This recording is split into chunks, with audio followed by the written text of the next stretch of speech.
Hello, hi guys! Magandang hapon sa inyong lahat. This is Chin Rodriguez from Masagre Channel, a faith healer, also mata reader. So ngayong hapon na to, tignan natin ang sabihin sa iyo ng ating mga gabay. So this is a special gabay for the month of April 12 hanggang April 18 for the sign of Leo. So Leo, welcome to my channel. Ano kayang messages, advices ng spirit guides ang ating masasaga for today's video? Kanin mo kayang energy or kaganapan sa buhay ng mga Leo signs ang ating mga hagilap. So guys, this reading is a general reading lamang, hindi lahat makaka-resonate. Kunin lamang po makaka-relate sa inyo and comment down below kung kaninong energy ang ating nasaga. And of course, don't forget to like and subscribe my channel and hit the notification bell for more videos update. Maraming salamat po sa mga walang sawang pagsuporta sa aking channel, lalo na ang hindi nag-i-skip ng ads. Naway pagpalain kayo na just at may kapal, siksik-liglig na gumapaw na biyayang manumbalik sa inyo. So guys, let's see what is the messages, advices ng spirit guides.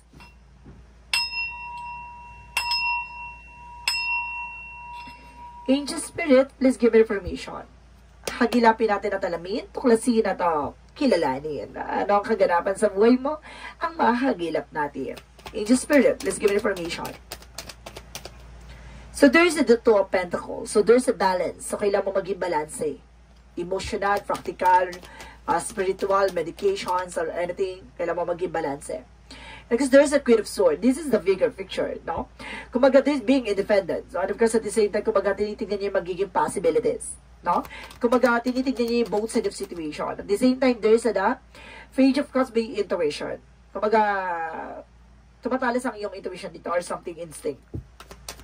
At the same time, guys, no, there's a Five of Swords. Be aware sa mga actions mo. No? There's a self-sabotage. No, yung mga ginagawa mo ay ginagamit against sa iyo. There's the Moon card, very truth reveal. Na may mga bagay na malalaman at matutuklasan ka dito, na may mga bagay or lihim ka pa sa sarili mo na matutuklasan at malalaman mo. I think it is a spiritual, no? It's spiritual activation. Parang, kumbaga, magkakaroon ka ng something, parang development sa spirituality mo. So, let's see what is additional messages.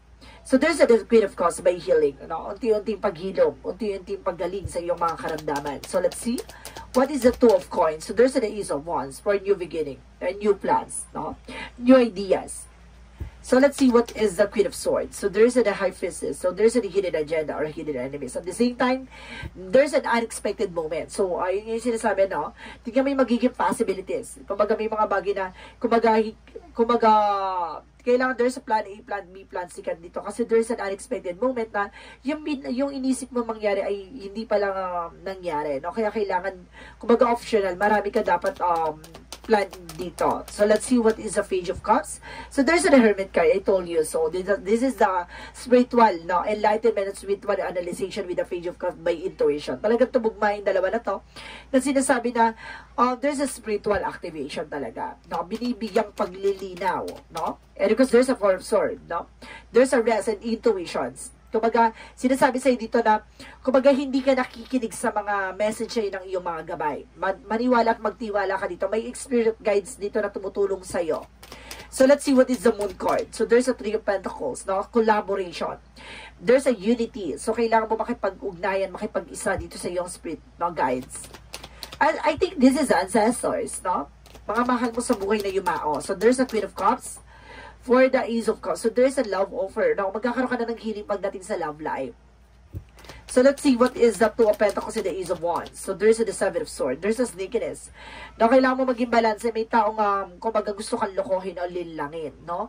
Kaya huwag kang magpapabudol, ha? May taong gusto kang budulin dito. No? Kaya kailangan maging balance, Alamin mo kagad yung magiging possibilities. And of course, there's a there's a slow and steady. And of course, look at the bigger picture, no?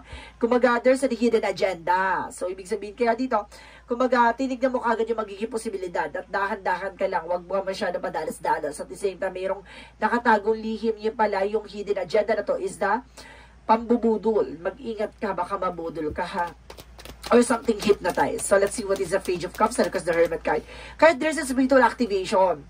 Kumbaga, binibigyan ka ng senyales or gabay mo na, kumbaga, you need to pay attention na para mailayo ka sa panganib. there's a information with the Six of Swords. See, I told you, transition. No? Pag-alis or walking away from the situation, no? Para mailayo ka nga, no? Sa posibilidad na mangyari. So, let's see what is the Five of Swords and of course the Four of Swords. And of course, there's the Three of Life. So, okay. So, ibig sabihin, nasa pamilya nyo ang laging nabubudol. No, laging nahi-hypnotize. So, ibig sabihin, kumbaga, lagi kayong nabubudol dito or lagi kayo na, nahi-hypnotize sa pamilya nyo. So, let's see what is the moon card because the Three of Pentacles. They say that there's a King of Coin, represented by being practicality. So, maging practical ka sa mga bagay-bagay, lalo-lalo na makipag-ugnayan sa mga tao. Kasi there's a truth reveal, malalaman mo yung totoong intention nila sa'yo, no? So, let's see what is the Queen of Cups, because the Ace of Cups. And because there's a Seven of Cups, so there's a lot of opportunity. Maraming taong nagkakagusto sa'yo, or either may maraming taong naliligaw sa'yo, or nagkakagusto sa'yo, ganon. So, let's see additional messages. Anong pinaka-outcome ng eksena na to? In the near future with a special gabay. So, there's an Emperor. Be mature enough and being grounded. Dapat napaka-high standard person mo dito na hindi ka kagad, kumbaga sumasangayon na basta-basta. Kailangan inaalam mo muna, tinutuklasan mo muna, ganon. And of course, there's a King of Swords. See, being wise, no? Being intelligent, being a mental clarity and mental agility. Kumbaga, meron ka ditong kalinawan sa kaisipan, there's an intelligence. Matalino at logical dito sa part na to, ha? At mature ka na. And because there's a Page of Sword. Kasi may karanasan ka na, there's an information. Kumbaga, hindi na bago sa inyo to. At the same time, there's the Empress card for a river. So, there's a renewal, no? Magkakaroon ulit ng panibagong eksena. So, sa lahi nyo, marami talagang nabubudol, maging aware, ha? So, let's see what is additional messages about sa career. Sa career is the Wheel of Fortune. So, there's a good luck. May swerteng papasok sa buhay mo. It's either tatama kayo ng loto or either may swerteng papasok sa yung negosyo o hanap buhay mo or trabaho. It's either promotion. So, there's a Page of Wands by good news. May magandang balita. Diba? Ibig sabihin, it's either tatama ka sa loto or may tatamaan ka dito ng raffle. Ganon. Because there's a Chariot card for an action. So, may mga, this is the time, no? Parang this is a perfect timing for you. Kasi, kumbaga may problema kayong kinakaharap. So, ito yung papasok na swerte. So, let's see what is additional messages about naman sa love life. And because there's the lovers. So, ibig sabihin, di ba, ibig sabihin ko may asawa ka na, tama na. Huwag ka lang humarap pa, no? If you were single, so ibig sabihin na harap na. No, kailangan mo nang humarap. No, there's the hangman. No, hindi pwedeng standby ka lang. Hindi ka pwedeng hang ka dyan. Hindi ka pwedeng lutang ka lang dyan, no? Kailangan mong gumalaw. Baka mabulok ka ng maaga dyan. And because let's see, additional messages about sa health mo, there's a Palace of Wands. No, maraming obligation and responsibility that brings you a stress. No, kaya ka na-stress dahil sa mga problema. There's a Palace of Cups. Huwag ka mag-alala, there's an happiness.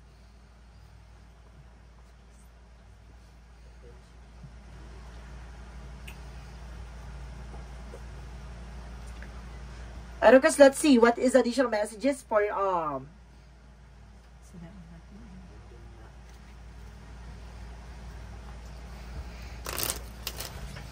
friends. Tonight. Magical fairy messages represent. And there's an affirmation. See, to lift up your thoughts and energy and to attract what you desire. Use positive affirmation. So, positive thought create a positive result. At the same time, there's a new career. I told you so. May bagong career na papasok sa buhay mo. Maghanda ka na. Babaguhin ang takbo ng buhay mo dito. Kumapit ka. Mayuyug-yug ka sa Excel na to. Kasi marami kang magugulan pati sa spiritual eh. At the same time, there's an empathy, breakthrough, tagumpay. At the same time, there's a messages sa dream. Baka mayroong ibigay sa yung messages or numbers, no? Na about sa panaginip mo. Baka ipasok sa panaginip mo yung mga number, ha? And of course, there's a nurture and compassion. Kumbaga, ibig sabihin, kumbaga, hilig mo na yan eh. No? Kumbaga, wala nang bago dyan. Ang gagawin natin dyan. Amen. At the same time, there's action. So, see, there's a beginning. Kailangan mo magsimula. Kailangan mo kumilos. Kung gusto mo ng bagong buhay, gusto mo bagong eksena, ngayon pa lang simulan mo na. Diba? Sa bagay, wala naman swerteng dumadapo agad-agad. Kailangan mo talagang kumilos at magtiyaga. Additional messages. Ask your body for a massage. So, some of you, kailangan mo na massage therapist. At the same time, guys, there's a use your natural healing abilities. So, ibig sabihin, may kakayanan ka rin magpagamot or magpagaling, no? So, let's see what is the chakra messages.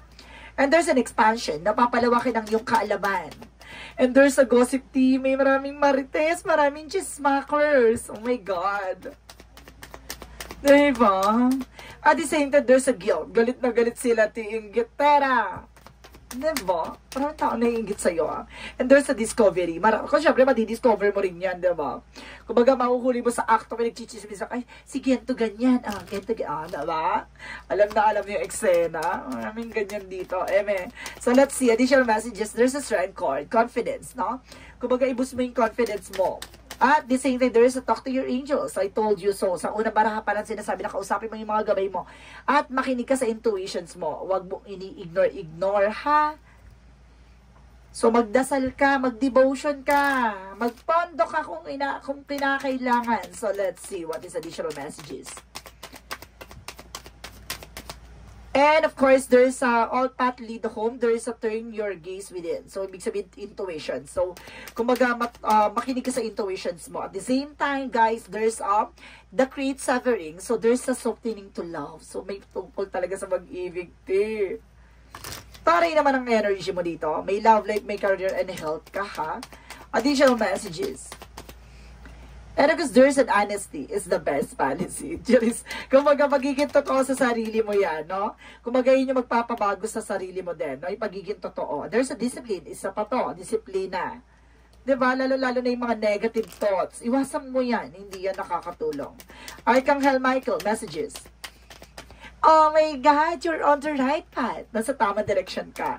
Hindi ka naliligaw, ha?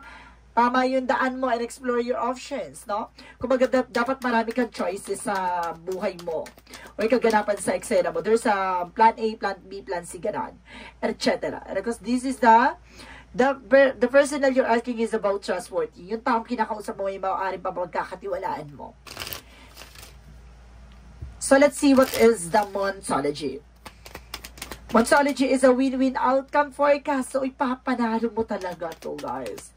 And expect the powerful change. So, may malaking pagbabago nga. Kumanda ka na. Mawiwindang ka and nagka-time for healing, no? Ito na yung oras para sa kagalingan, no? Hindi lang sa karamdaman, kundi sa finances and love life. Additional messages for angel spirit.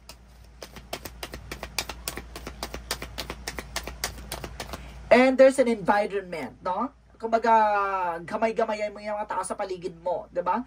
Huwag kang magtitiwala, kaya there's a self-sabotage kasi siguro, nakikimarites ka rin sa paligid mo. Iba sa may pagkukwento ng talambuhay mo, ha? And because there is inner self, no? Kumbaga, maging ka sa sarili mo, kumbaga, pag-ingatan mo yung sarili mo, no? Baka yung mga nangyayari sa buhay nyo sa bahay nyo, no, i-chismis yan ng kapitbahay mo or ng mga katrabaho mo, iwas-iwasan mo yung mga ganun. And because there's a self-inventory, mag-invest ka sa sarili mo, ha? Baka kaya ganyan niya kasi naiinggit yan, no? Kumbaga kasi nag-refresh ka na. Baka, diba? Siya walang love life, ikaw meron. Ganun yun. Inggitera siya. Charis, there's a guilt there's an insecurity. So, maaari talagang inggit at galit yan. So, let's see what is the energy. The energy represent community, friends, kapitbahay, related sa'yo. There is an hostility. See? Protectionan mo yung sarili mo. Protectionan mo ang meron ka pamilya mo, happy family. So, see? Masayahin kasi pamilya nyo, kaya siguro inggitin. Okay.